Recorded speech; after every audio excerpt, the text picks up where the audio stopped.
I look forward to following up with you, Senator. Thanks, Senator Padilla. Senator Hawley. Thank you, Mr. Chairman. Mr. Secretary, thank you for being here. Let me start with what I hope is a simple question. Do we need to have more or fewer people coming to our southern border? Senator, we are working on diminishing the number of people whom we encounter at our southern border because of the challenge it presents.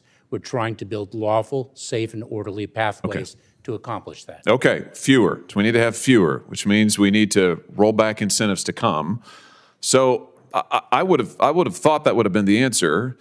Let's talk about what you're doing, though. In January of this year, you rolled out a new phone app called CBP One, an app for a cell phone. I've got a picture of it behind me here. This phone app allows, and I'm going to quote from your own fact sheet, it allows, and I quote, non-citizens without appropriate documents for admission to schedule an appointment to come to the border. They can now go on their phone and schedule a time to come to the border and then be admitted. And you identified 7 separate border points of entry where they could come. 5 of them in Texas, 2 of them in California, 1 in Arizona. It's like a concierge service for illegal immigrants. My question is, you didn't think the border crisis was bad enough that now we're going to have an app that allows illegals to schedule their appointments and come and be admitted to this country? Senator, you're mischaracterizing the use of the application. Let me explain it to you. We are currently enforcing the public health order of Title 42, and I know you're very familiar with it. There is a process for individuals who claim an exception to the Title 42 expulsion authority because of an acute medical condition. Well, let's talk about this app. If I may finish, an urgent humanitarian reason. So instead of them coming in between the ports of entry to claim that urgent medical condition, that extraordinarily acute humanitarian cause, we allow a limited number to arrive at our ports of entry and seek the emergency relief that they need. Schedule, you allow them, let's be particular about what you do. And I should say that the CBP One app was not unveiled for the first time on January 5th of this year. Oh no, but you changed it. You made it available on January 5th to the illegals themselves. You don't have to be a lawyer to use it. You don't have to be a member of a non-governmental organization. Anybody can download the app and use it on their phone. And for the first time, you allowed them to schedule appointments. Now let's talk about what actually happens when they come to the border. It's interesting. You characterized this when you rolled it out as an application for applying for asylum. But nowhere on the app do you actually require the illegal migrants to apply for asylum or to claim asylum or anything about asylum. And in fact, when they then get to the border, you don't ask them questions, you don't do interviews, you just release them. Here's the Texas Monthly, not a notable conservative outlet, who reports, and I quote, "At no point does the app ask users, are you seeking asylum? Those arriving for the CBP One appointments are given no interviews, asked no questions about vulnerabilities that they may or may not have listed in the app or about why they're coming to the United States. They're simply released into the country," end quote. So rather than building a wall, Mr. Secretary, you have built Ticketmaster for illegal immigrants. You are, Senator, you are conflating programs. Let me explain just respond to this. Is it true that they are given no interviews, asked no questions, and simply released into the country? Let me explain to you what we announced on January 5th. No, I want you to explain to me what's happening. I know what you announced. I read it to you. So I will explain to you what is happening. Are they given interviews? Let's start with that. Are they given interviews? We were previously experiencing That's starting to sound like a no. Well, let's just hone in here. Mr. Secretary, my time is very limited. I don't mean to interrupt you, but I want to drive to some clarity here. The Texas Monthly has reported that once illegal immigrants go on their phone and reserve their time to come to the border, once they use your concierge service that you've created for them, when they come, they are given no interviews. They are asked no questions about any vulnerabilities. They are simply released into the country. Is that happening? Senator, you are mistaken. And if I may explain.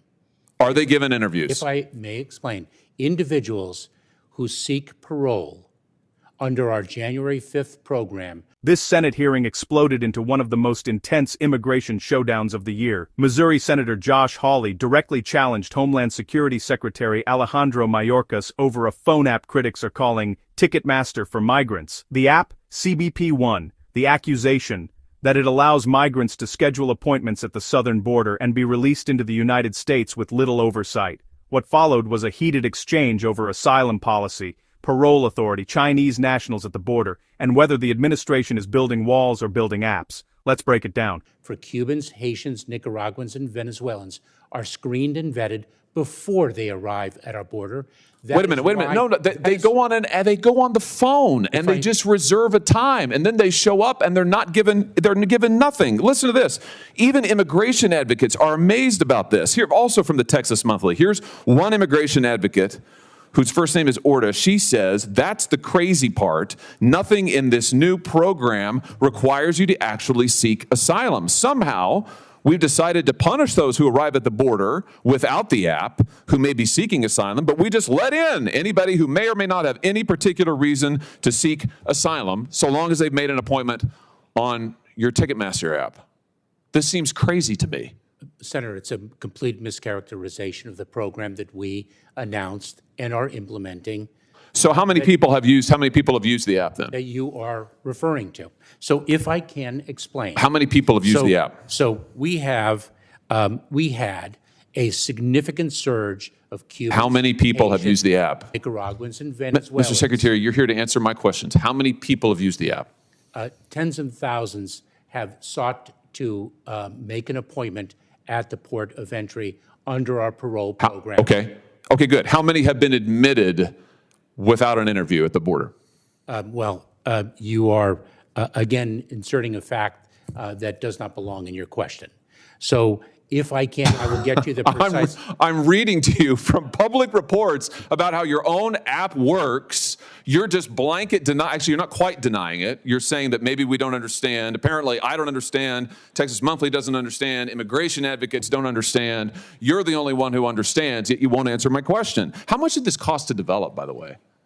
Senator, I don't have the cost, but let me share with you a critical Well, will you fact. get it for us? Let me share with you a critical Will you fact. get us the cost of to develop this app? Happily. Did you contract with a tech firm to develop it? Senator, we have seen approximately. Did you contract with a tech firm to develop it? We have seen an approximately for heaven's sake. 95% decrease. Did you contract with a tech firm to develop it? Yes or no?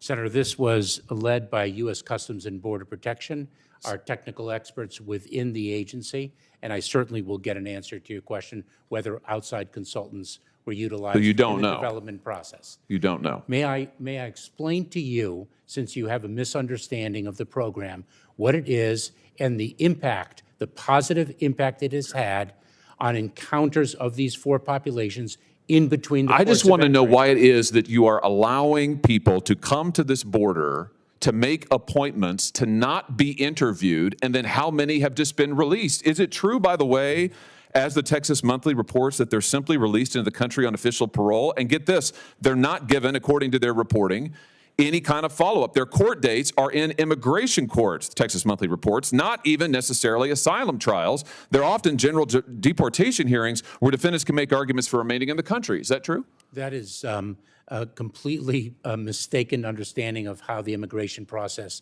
works. That language is completely confusing and erroneous. Well, it is confusing. What's confusing is why anybody would think that an app like this to allow illegal immigrants to literally reserve a time to come to the border and then be ushered in without an interview, without follow-up, without tracking is stunning. It's absolutely stunning. Let me ask you in my very short time remaining something else about Chinese nationals. I've only got a minute left. That is false. Let me ask you about the Chinese nationals who we all saw coming over the border, busloads of them, and then being released in the American interior. What's the percentage increase of Chinese nationals who crossed the border this year, Mr. Secretary? Let's just focus on maybe the Rio Grande Valley sector. The number of Chinese nationals encountered at our southern border has increased significally. Do you know how much? Over the past, I don't have the precise I percentage. do. It's 900% just in the Rio Grande Valley sector. Are any of these people who came in this bus, these Chinese nationals, members of the Chinese Communist Party?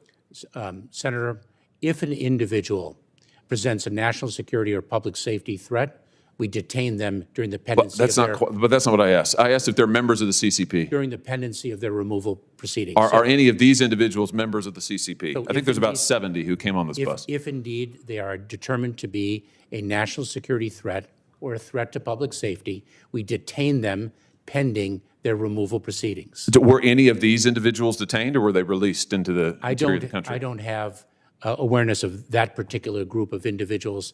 And so you don't know if any of them were members of the CCP? Or actually, you do know, you just won't say. I don't know from the photograph, Senator, to whom But you're surely you precisely know about the folks who, you've read this report, you're the Secretary of Homeland Security, you're aware of these individuals. Were any of them members of the Chinese Communist Party coming into this country?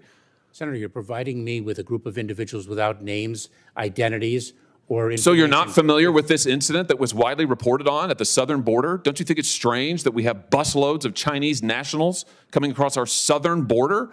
I'm asking you from a hostile country, I'm asking you if they're members of the Chinese Communist Party, and you don't know, apparently, you won't say. We are very focused on all things with respect to the People's Republic of But China. you don't know any of the details. I plead exhaustion, Mr. Secretary. You have exhausted me, you have exhausted this panel, you have exhausted the patience of the American people.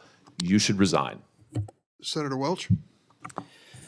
Thank you very much. Welcome. Just a couple of things. First of all, For a more profound political discourse, please like, comment, and subscribe for more further insights.